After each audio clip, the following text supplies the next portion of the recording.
Coucou tout le monde, coucou, coucou, coucou, c'est Gaon. On se retrouve dans un nouveau Gaon répond. Je suis toujours aussi heureuse de faire ce format vidéo et j'en ai reçu beaucoup récemment, donc je suis super heureuse. Donc on va commencer sans plus tarder. J'ai pris la tablette de mon mari.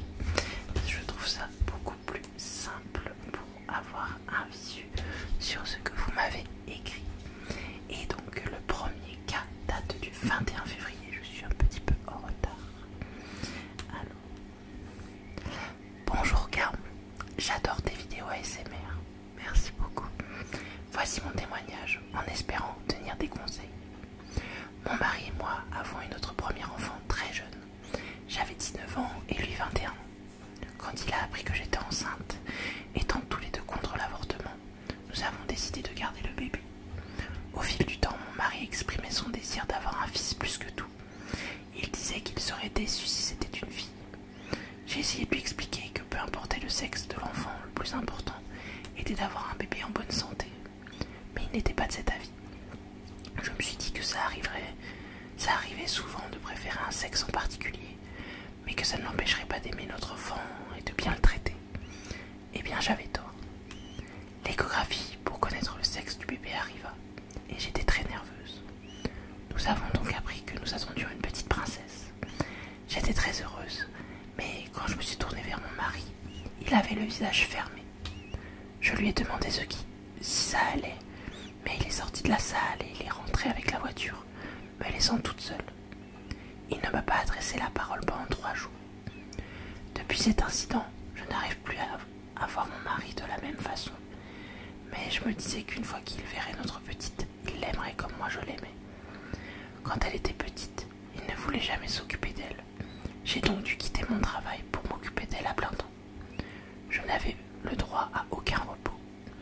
La situation devenait insoutenable, j'ai donc décidé d'en parler à sa mère. Elle était choquée et déçue de son fils et me soutenait à 100%. Suite à ça, mon mari et moi avons eu une grosse dispute. Mais après cet événement, il a commencé à mieux se comporter avec notre fille, même si ça laissait à désirer. 5 ans plus tard, j'ai donné naissance à un petit garçon et j'ai tout de suite remarqué la différence de traitement entre nos 2 enfants. Aveuglé par l'amour, je me suis dit qu'il avait juste pris en maturité par rapport à ma dernière grossesse. Mais plus les enfants grandissent, plus la différence de comportement se ressentait.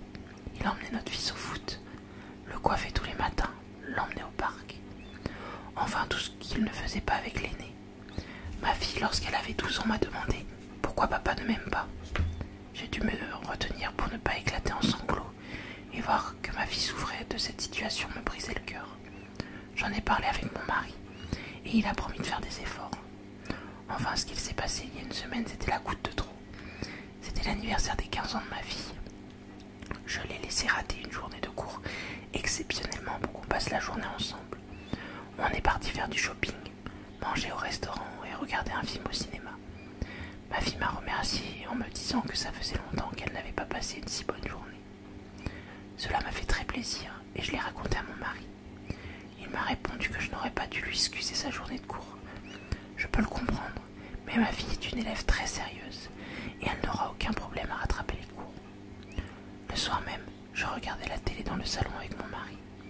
Le petit était déjà couché. Ma fille vient nous voir avant d'aller dormir et nous dit qu'elle a mal au ventre. Directement, mon mari lui lance « N'essaye pas de rater les cours demain aussi, va te coucher ». Ma fille repart dans sa chambre. Je me dispute avec mon mari et lui reproche son manque de sensibilité envers notre fille. Et après 10 minutes, je trouve ma fille en train de pleurer dans son lit et elle me dit « Je comprends pas ce que j'ai fait à papa pour qu'il me traite comme ça. J'en peux plus. » J'ai réconforté ma fille en lui disant qu'il n'avait juste passé une mauvaise journée, mais elle n'avait pas l'air convaincue. Je lui ai donné des médicaments pour le ventre et elle a dit qu'elle pouvait rester. Elle m'a demandé si elle pouvait rester à la maison le lendemain. Le lendemain, je me réveille aux alentours de 9 h pour partir au travail. Il n'y a personne à la maison. J'envoie donc un message à ma fille pour lui demander comment elle va, puis je pars au travail. Elle me répond environ 2 heures après et m'explique que son père l'a forcée à aller au lycée, alors qu'elle ne se sentait pas bien, sous prétexte qu'elle avait déjà manqué une journée. Elle me demande de venir la chercher au lycée car elle a trop mal au ventre. Furieuse, j'appelle mon mari pour lui demander des explications. Nous nous disputons et il me sort: ta fille me casse la tête depuis qu'elle est née. Elle est toujours en train de se plaindre. Si ça continue, je me barre avec mon fils. C'en était trop pour moi. J'ai décidé à cet instant que je voulais divorcer. Je suis partie chercher ma fille et nous sommes allés vivre quelque temps chez ma sœur. J'ai bloqué mon mari. Il appelle ma sœur tous les jours, mais je refuse de lui parler. Devrais-je encore lui pardonner et essayer d'arranger la situation, ou protéger ma fille et me séparer de mon mari? Eh bien déjà merci pour ton témoignage qui, ma foi, est très complet, très long et très concis. Ce que moi je trouve dommage, c'est que malheureusement dans ce monde, on peut tous avoir des maladies, on peut tous demain se réveiller, avoir un cancer, avoir je sais pas, X ou Y maladie. Et lui, sous prétexte que tu as donné naissance à une fille à la place d'un garçon, il a ce genre de comportement. Ton mari est quelqu'un de toxique. C'est une mauvaise personne. Et vraiment, je pèse mes mots. Dans beaucoup de civilisations, là je vais prendre l'exemple de l'Inde, mais même en Chine, hein, ça s'est fait. Dès qu'il y avait une fille, hop, ça dégage, parce que voilà, c'était mieux d'avoir des petits garçons, c'était mieux pour aider au champ d'avoir des garçons, c'était mieux parce qu'on n'avait pas de dot à donner, c'était mieux pour X ou Y raison. Et maintenant, aujourd'hui, ces communautés se rendent compte qu'ils n'ont plus assez de femmes. C'est malheureux, mais c'est comme ça. Et trouve que dans nos époques contemporaines d'aujourd'hui, voir ce genre de comportement, je trouve ça dégueulasse, je trouve ça horrible. Et vraiment, j'envoie tout mon soutien à toi et ta fille. Vous le méritez vraiment. Cet homme est quelqu'un d'horrible et qui n'a pas changé. Alors que ta fille a 15 ans, encore qui se serait remis en question. Ça aurait pu, voilà, avec le temps, il aurait pu aimer ta fille, enfin votre fille, parce que c'est sa fille aussi. Il aurait pu aimer votre fille et voilà, changer de comportement. Là non, en 15 ans, il a juste mis son ressentiment sous le tapis, essayer de faire le bon mari, essayer de faire le bon papa. Et voilà, là il y a une dispute, paf, il y a tout qui explose. Il dit casse-toi avec ta fille, moi je me barre avec mon fils. Ça se passe pas comme ça la vie, je suis désolée. Je trouve ça horrible de préférer un de ses enfants à un autre déjà de base. Mais là, juste parce que c'est une fille et l'autre c'est un garçon, je trouve ça dégueulasse, je trouve ça horrible. Et vraiment, fuis cette personne. Je sais c'est dur, je sais que tu l'aimes, que ça fait des années que tu es avec lui, que tu as des enfants avec lui, mais c'est pas possible. Tu peux pas continuer à te voiler la face. Tu peux pas continuer dans cette situation pour ta fille.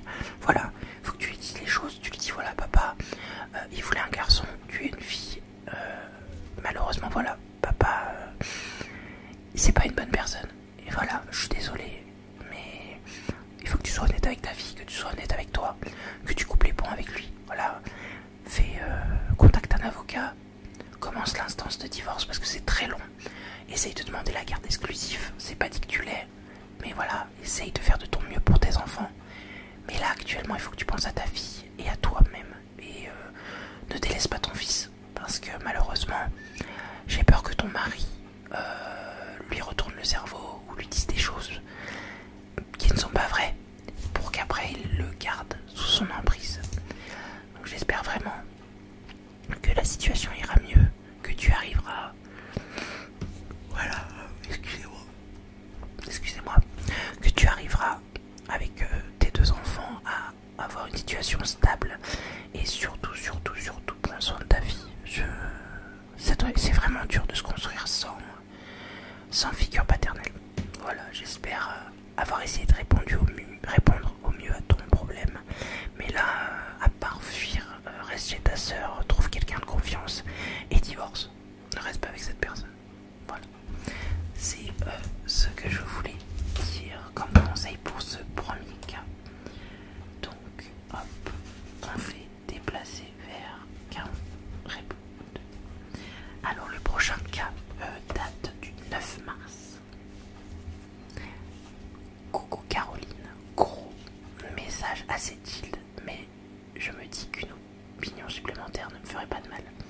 Rien de grave du coup, juste du gossip.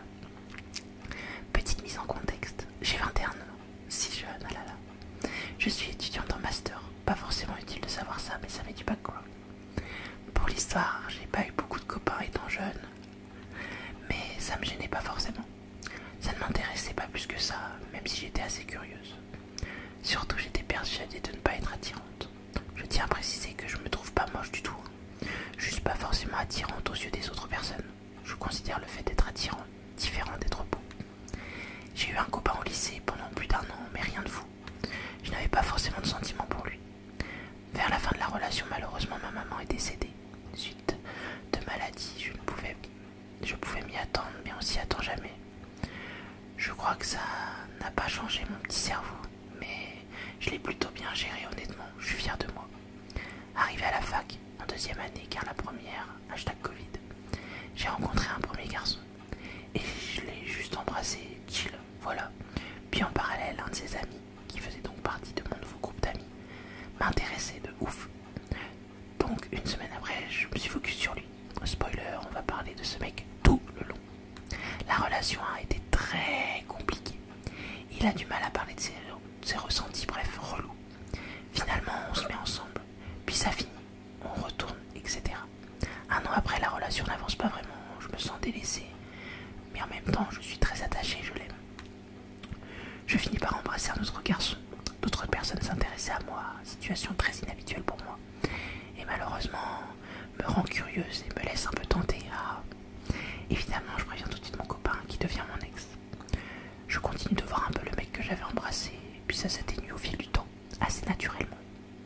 Ensuite, je rencontre un autre monsieur, plus vieux que moi mais très sympathique. Et il se passe des choses pendant environ 2 semaines, rien de fou.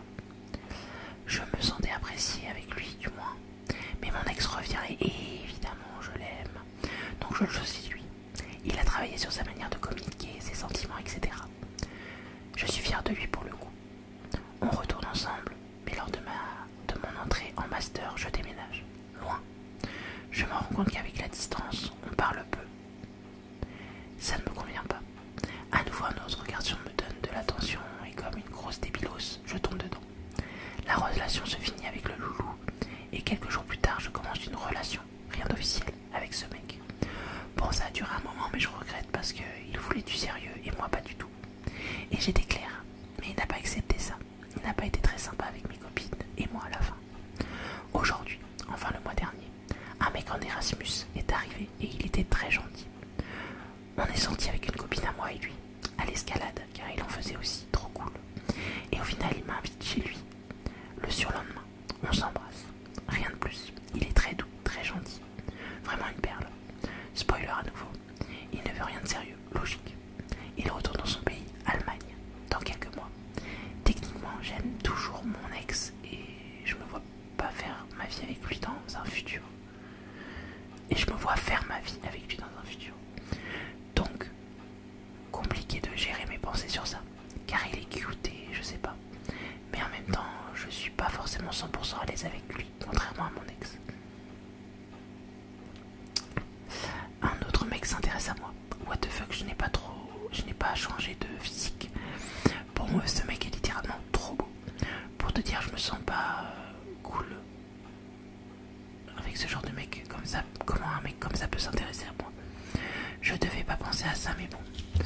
Pour encore un étranger, mon ex est d'Amérique latine. Il est italien, avec l'accent trop sexy. J'en ai parlé avec l'allemand, je les nomme par nationalité du coup. Et il était pas hyper confortable avec ça. Puis au final, il m'a dit que je pouvais faire ce que je voulais. Étrangement, son message était adorable, mais ça m'a refroidi. J'ai eu l'impression qu'il s'en foutait que je reste avec lui ou pas. Oui, j'abuse à peine.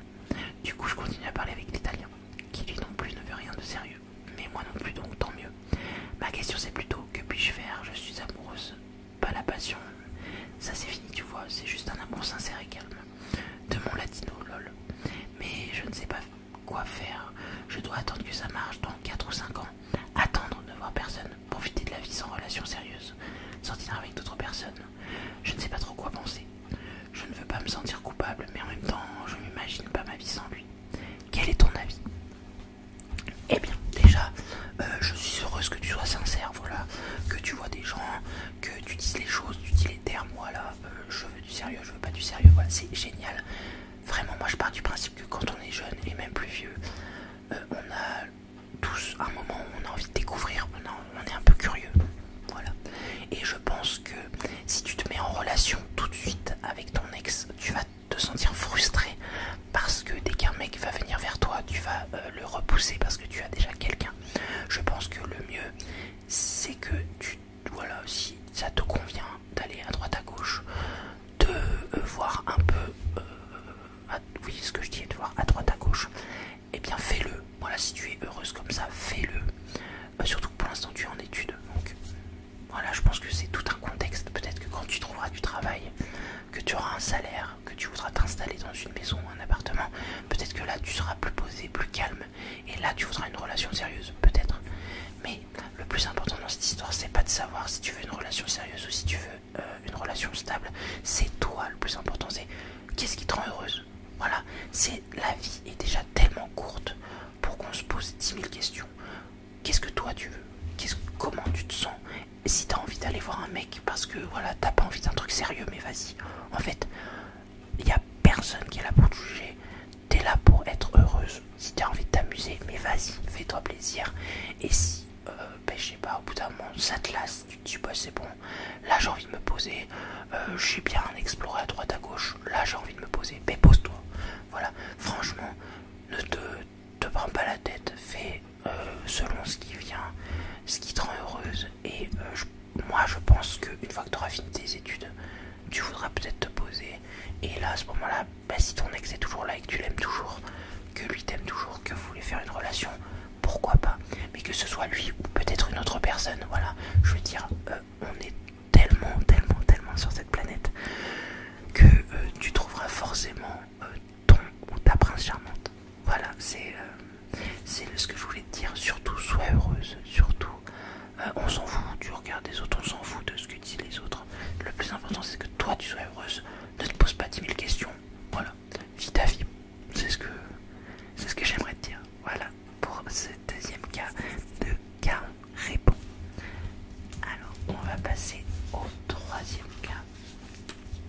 Alors, hop. Celui-là, on le passe dans Caron répond numéro 2. Alors, ce cas date du 11 mars. Bonjour Caron, j'espère que tu vas bien malgré ce qui se passe en ce moment dans ta vie. Avant de commencer, je tenais à te présenter toutes mes condoléances pour tes grands-pères. Merci beaucoup. Tu es une personne très forte et je t'admire beaucoup. Et si jamais tu as besoin de te confier à quelqu'un, sache que mes mails sont ouverts. Merci beaucoup, ça me touche énormément et ça me fait énormément de bien de savoir que vous êtes là. Tu nous aides beaucoup sur ta chaîne et je pense que c'est normal pour nous, tes abonnés, de faire de même. C'est trop mignon, merci. Voilà ma situation. J'ai confiance en moi et je n'ai pas peur de parler aux gens. Mais dès qu'il s'agit de poser des limites, je suis incapable de le faire. Je préfère me faire marcher dessus plutôt que de dire à la personne en face ce qu'elle fait ne me plaît pas. Je te donne quelques exemples pour que tu comprennes mieux. Un jour, c'était l'anniversaire d'une amie à moi. Nous avons prévu un restaurant le midi. Mon amie a vu que j'avais du liquide sur moi et elle a décrété que c'était moi qui allais lui payer le repas. J'étais un peu choquée qu'elle me l'ordonne comme ça, mais j'avais prévu de le faire dans tous les cas, donc j'ai rien dit. Au restaurant, elle s'est servie. Elle a pris beaucoup de choses sans regarder le prix. Encore une fois, j'ai trouvé ça assez bizarre comme comportement. Mais j'avais dit que je lui offrais le repas. Je n'allais pas l'empêcher de prendre ce qu'elle voulait. À la fin, je suis allée payer et je lui ai demandé de me garder la monnaie, car je n'avais pas de poche. Lorsqu'il a fallu me la rendre, elle ne m'en a rendu qu'une partie et a gardé l'autre pour s'acheter autre chose. Pour le coup, je n'avais pas vraiment fait. Pour le coup, ça m'a vraiment fait halluciner. Mais j'étais incapable de lui dire quoi que ce soit. De base, je ne suis pas du tout radine. Je n'hésite pas à dépenser pour mes proches. Mais le fait qu'elle ne m'ait pas laissé le choix m'a vraiment énervé. Mais encore une fois, je n'ai pas réussi à lui dire. Ensuite, deuxième exemple. Une autre amie à moi me parle très mal. Pour elle, c'est de l'humour, mais moi je ne le supporte plus. Au début, ça me faisait rire aussi, mais au bout d'un moment, ça devient pénible. J'ai tous les jours le droit à des ta gueule. T'es vraiment CONNE. Ça, le... Hop. Et j'en passe. Ça peut être une forme d'humour et je le conçois, mais chez elle, c'est vraiment dans l'excès. En plus de ça, elle me parle toujours agressivement, comme si j'étais son esclave. Mais je me suis dit, je ne lui dis rien et je l'écoute. Ça me fait pitié car je sais que ce que je vaux, et je suis persuadée que je ne mérite pas ça. Mais je suis incapable de me mettre en conflit avec quelqu'un pour défendre mes droits. Aurais-tu des conseils? Comment pourrais-je faire pour poser mes limites? Merci d'avance, bisous à toi et à ta famille. Déjà, je t'envoie plein de bisous également. Merci d'être aussi mignonne dans ton message. J'ai pas vu, est-ce que tu as mis ton âge? Non, tu dis que tu as confiance en toi, déjà c'est une bonne chose. Après, je te comprends dans le sens où on a tous du mal, entre guillemets, à dire les choses. Moi-même, je vais prendre mon exemple. Moi, c'est vis-à-vis de la hiérarchie dans le travail. Quand j'ai un patron, j'ose pas dire les choses. Quand j'ai quelque chose à dire à une personne qui est au-dessus de moi, j'ose pas dire les choses. Voilà, je comprends très bien ce que tu ressens.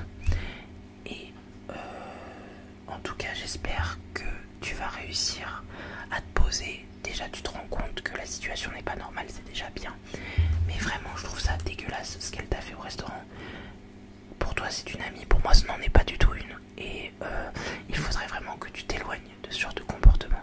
Parce que tu mérites bien mieux que ça. On mérite tous bien mieux que ça. C'est une mauvaise personne. Et la deuxième, qui est aussi une amie à toi, vraiment, si tu lui dis plusieurs fois que tu n'aimes pas qu'elle te parle comme ça et qu'elle continue, tu lui mets un ultimatum, tu lui dis ok, tu continues à me parler comme ça, c'est fini. Je sais que c'est dur, c'est très cash ce que je te dis, mais tu peux pas rester avec des personnes toxiques comme ça. Vraiment, c'est horrible. Et il faut, dans la vie, voilà, il faut réussir à un moment ou à un autre à s'imposer. Ça va être dur. Tu vas faire peut-être... des gens vont peut-être te tourner le dos. Mais justement, ces gens qui te tournent le dos, est-ce qu'ils profitaient pas du fait que tu sois laxiste sur ce genre de comportement? Justement, en te rendant plus ferme et en disant plus facilement non, tu vas te rendre compte des personnes qui profitaient du fait que tu étais plus souple là-dessus. Voilà.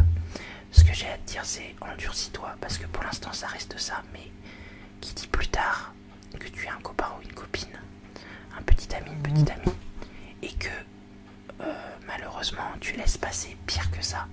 J'espère vraiment que ce n'est pas le cas, et je te souhaite plein de courage.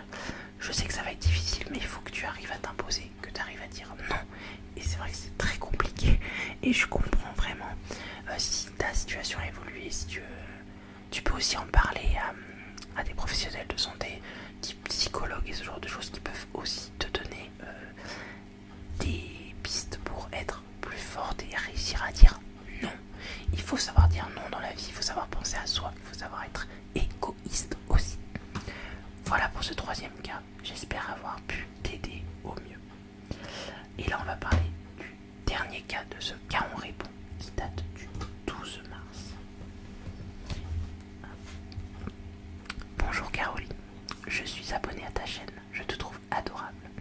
Ta joie de vivre sur les vidéos donne ce côté bonne copine et ça fait du bien. Merci beaucoup, c'est exactement ce que je veux faire, je veux être vraiment une amie pour vous et être quelqu'un qui vous aide au mieux. J'aimerais te partager mon histoire sur ma première fois en relation. Tout d'abord, cela s'est passé en 2013. À cette période, j'avais 17 ans. J'étais sur une appli homo pour ados. C'était très nocif, beaucoup d'échanges dégradants, de mauvais dans tous les et mauvaises dans tous les sens. Si tu te sentais mal et partagé, il te descendait et accentué par ton mal-être. Mais je discutais avec un mec qui était bi, qui prétendait vouloir une relation avec moi. J'en ai parlé avec une meuf du site qui était bi également, que le mec en question voulait qu'on se voie. Je me sentais proche, on s'était donné rendez-vous dans le Marais, et je le trouvais tactile. Je lui avais dit que je voulais prendre mon temps. Après, il était distant, et il avait essayé quand même de me brosser dans le sens du poil. Puis il a vite voulu partir quand la rencontre s'est finie. J'en ai parlé avec cette meuf, et elle m'a dit qu'il lui avait donné rendez-vous juste après. Et ils ont fait leur affaire. Et cette mouche-là, cette mouche m'embête. Après ça, j'ai coupé les ponts avec les deux. quand j'ai échangé avec une modératrice qui était lesbienne de cette appli, elle m'avait parlé de Badoo. Je m'étais inscrit dessus. Un mec de Compiègne chaud m'avait envoyé un message. Je lui avais dit mes attentes, que je voulais un petit ami. Et il lui demande ses attentes. Il m'avait dit que c'était à voir. Puis, il voulait qu'on se voit vite. On s'était vu le 5 mai 2013. J'étais de Paris et lui de Compiègne. Mais quand même, il avait fait le chemin. On s'était vu chez ses parents. Ce mec avait 20 ans, j'avais 17. Tu vas penser que c'est contradictoire, car au premier, j'avais envie d'attendre. Et le second, j'avais pratiqué le sexe oral. Mais ça s'était bien passé. Ensuite, on s'est vu un week-end. Il m'avait invité chez son pote, plus âgé, avec qui il passait ses soirées, avec d'autres hommes dans un bar de l'époque. Le Boys Bar, où on est allé, et déjà on m'avait refusé l'entrée.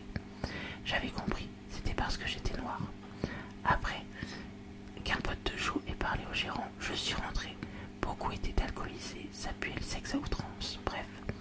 Après on est rentré faire une after chez le pote de Joe. Il avait un mec, John, complètement saoul, et qui draguait ouvertement Joe, mais il l'a recalé. À un moment, Joe et moi, on s'était isolés pour faire ma première expérience sexuelle. Après, il n'osait pas draguer un mec de l'after comme Joe n'avait plus de batterie sur son téléphone. Il a utilisé mon téléphone pour parler avec John, car il voulait des conseils pour gérer le mec. Puis à moins, bon, de ce que je comprends, il a changé, voilà, il y a eu une histoire de téléphone. Le lendemain, quand j'étais dans ses bras, il échangeait avec un mec, mais je ne savais pas. Je me rappelle juste de la sonnerie, de l'appli. Il avait une sœur, donc ça devenait sérieux.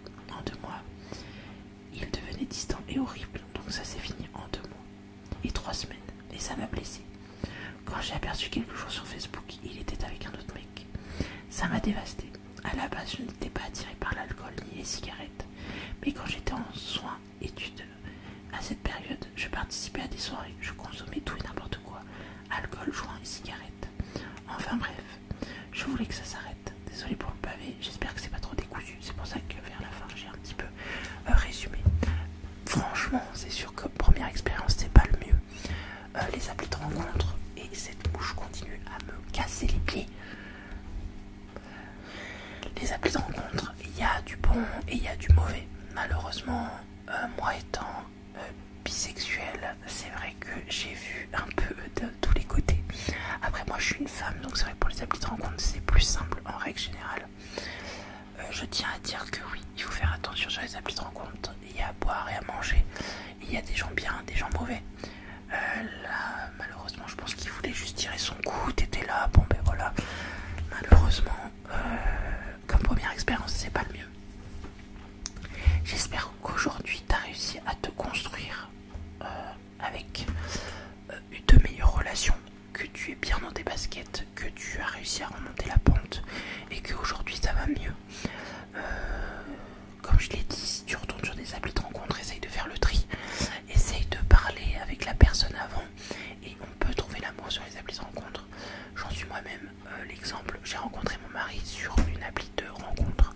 Donc, comme je l'ai dit, il faut faire attention, essaye de te protéger toi-même. J'espère juste que ce souvenir ne te fait pas encore du mal. Si ça te fait encore mal, n'hésite pas à aller voir un professionnel de santé pour en discuter avec lui et pouvoir vider ton sac. J'espère déjà qu'en avoir parlé ici, d'avoir pu extérioriser ce qui s'était passé, ça a pu te faire du bien. Souvent quand on vide son sac comme ça, qu'on dit les choses, qu'on pose les termes, on se sent bien parce qu'on a vidé tout ce qu'on avait en soi et après on peut repartir sur de bonnes bases. Donc j'espère vraiment qu'aujourd'hui tu as réussi à te construire sur d'autres relations, qu'aujourd'hui tu es heureux et je t'envoie tout mon soutien. Voilà, c'était les 4 cas de ce cas on répond. N'hésite pas si tu as besoin d'un conseil, que tu as besoin de quelque chose, excusez-moi, si tu as besoin de quelque chose à envoyer par mail, ton ou tes problèmes, on se fera tous une joie d'y répondre, d'y répondre, d'y répondre, d'y répondre.